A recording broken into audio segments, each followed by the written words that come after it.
70 کی دہائی تھی، کوئی آج کل والا پاکستان تو تھا نہیں۔ اس نے کراچی میں موجود امریکی لائبریری میں قدم رکھا اور پڑھنا شروع کر دیا۔ وہ پیاسا تھا اور علم پیتا چلا گیا۔ کچھ ہی سالوں میں انجینئرنگ میں ٹاپ کیا اور امریکہ چلا آیا۔ کام کام اور بس کام۔ وہ اپنے خاندان میں واحد گریجویٹ تھا، اکیلا خوش نصیب جسے ملک سے باہر کام ملا اور واحد کفیل۔ کام کے دوران اس کی ایک وائٹ امریکی مارگریٹ سے شادی ہو گئی۔ ترقی پر ترقی، اپنا گھر، اپنی گاڑی، بینک بیلنس، وہ منزلوں پہ منزلیں طے کرتا چلا گیا۔ کافی سالوں بعد وہ آج اپنی بیوی کے ساتھ پاکستان لوٹا۔ سن 83 کا زمانہ تھا، سب لوگ بہت خوش تھے، مگر ایک ضروری کام سے کمپنی نے واپس بلا لیا۔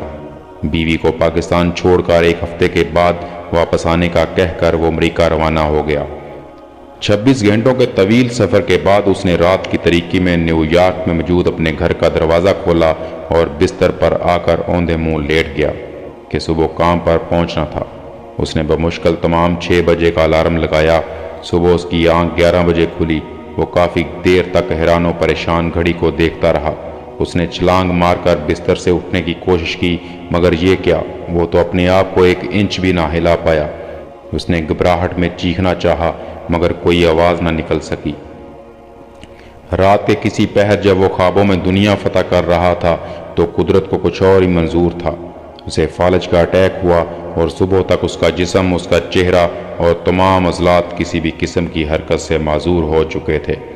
اس کا دماغ کچھ کام کر رہا تھا، مگر اسے بڑی مشکل پیش آ رہی تھی، یہ سوچتے ہوئے کہ وہ کون ہے، اس کا نام کیا ہے، بیوی، بچے، ماں باپ کون ہیں۔ وہ سب کچھ بھولتا چلا جا رہا تھا۔ یادداشت کا ہونا بالکل ایسا ہی ہے جیسے کوئی قسطوں میں خودکشی کرے۔ ہلکے ہلکے، رفتہ رفتہ، مدھم مدھم، وہ تمام لوگ جن کے ہونے کو ہم زندگی کہتے ہیں دماغ سے رخصت ہوتے چلے جاتے ہیں۔ دل میں رہتے ہیں، مگر دل تو احساسات کا مجموعہ ہے، شکل کو نام اور صفات تو دماغ دیتا ہے۔ مسٹر صدیقی کو بستر پر پڑے پڑے آج تیسرا روز تھا۔ موبائل فون تو اس دور میں ہوتے نہیں تھے، اور اگر ہوتے بھی تو وہ کون سا اس قابل تھے کہ وہ ہاتھ ہلا سکتے۔ گھر میں موجود فون بجتا رہا، کبھی آفس والے کال کرتے تو کبھی پاکستان میں گھر والے۔ اتنی بے بسی تو شاید مردوں کو بھی نہ ہوئی ہوگی کہ انہیں کم از کم اس بات کو تو سکون ہوتا ہوگا کہ وہ مر چکے ہیں۔ مرنا کتنی بڑی نعمت ہے، انہیں آج سمجھ آ رہا تھا۔ چوتھا دن، 5واں دن اور آج 6واں دن۔ غلطی سے آج ڈاکیا دروازہ کھلا دیکھ کر مسٹر صدیقی کو ہیلو ہائی کرنے آ گیا کہ ان کے اخلاق اچھے تھے اور وہ ہمیشہ ڈاکیے کو دیکھتے تو حال احوال پوچھتے۔ ڈاکیے نے کھلی آنکھوں مگر ساکت جسم کو دیکھا تو 911 پر ایمرجنسی کال کر دی۔ وہ آئے اور اٹھا کر لے گئے۔ اگلے 9 ماہ صدیقی صاحب کومے میں رہے۔ وہاں سے ہوش آیا تو خود کو ایک ہسپتال میں پایا۔ یہاں ایسے لوگوں کو رکھا جاتا تھا جن کا واحد علاج خود موت ہی ہوتی تھی۔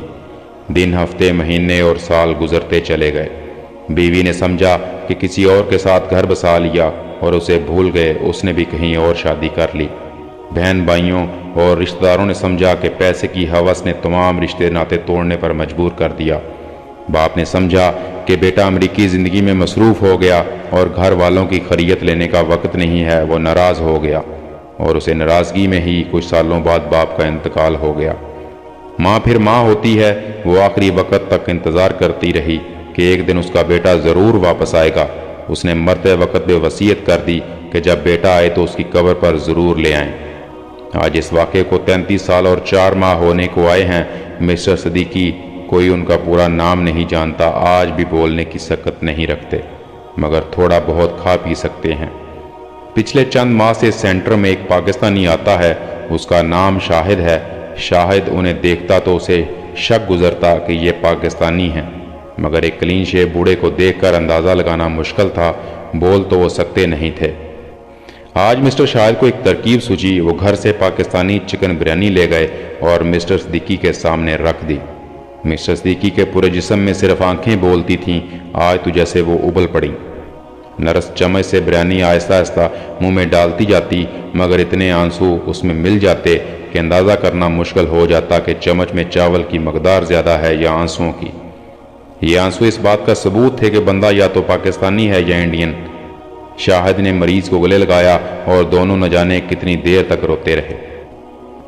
اگلے 6 ماہ میں شاہد نے سب پتہ لگا لیا کہ یہ شخص کون ہے، مگر اب 33 سالوں بعد فیملی کی تلاش ایک بڑا مسئلہ تھا۔ اس نے ان کی تصاویر کھینچ کر فیس بک پر لگا دی۔ 2 ہی ہفتوں میں ان کا مسٹر صدیقی کی گزشتہ بیوی اور بہن سے رابطہ ہو گیا۔ اس ہفتے مسٹر صدیقی اپنی بہن سے امریکہ کے ایک ہسپتال میں ملے، نہ کچھ بول سکے اور نہ ہاتھ ہلا سکے۔ ہاں مگر آنسو تو کم وقت ہیں، فالج میں بھی نکل آتے ہیں۔ آج رات شاہد سوچ رہا تھا کہ آدمی غرور و تکبر کس بات کا کرے۔ چلتے ہوئے نظام میں سے قدرت نے ایک آدمی کو بنا موت کے 33 سال کے لیے نکال کر باہر رکھ دیا۔ وہ جو سمجھتا تھا کہ اگر وہ کام نہ کرے تو کھائے گا کہاں سے، اسے بھی بٹھا کر بلکہ لٹا کر 33 سال تک کھلاتے رہے۔ صرف بندہ اپنے آپ کو دیکھ لے، ان تمام بیماروں کا اندازہ کر لے جو اپنے جسم میں ساتھ لے کر چلتا ہے، اور ان میں سے کوئی نکل پڑی تو وہ کہیں کا نہیں رہے گا، تو غرور و تکبر آنسو بن کر بہہ جاتے ہیں۔ یا اللہ ہم سب کو اور ہمارے سب پیاروں کو دنیا، قبر، حشر، آخرت کی تمام آفات و بلیات سے ہمیشہ محفوظ رکھ، آمین۔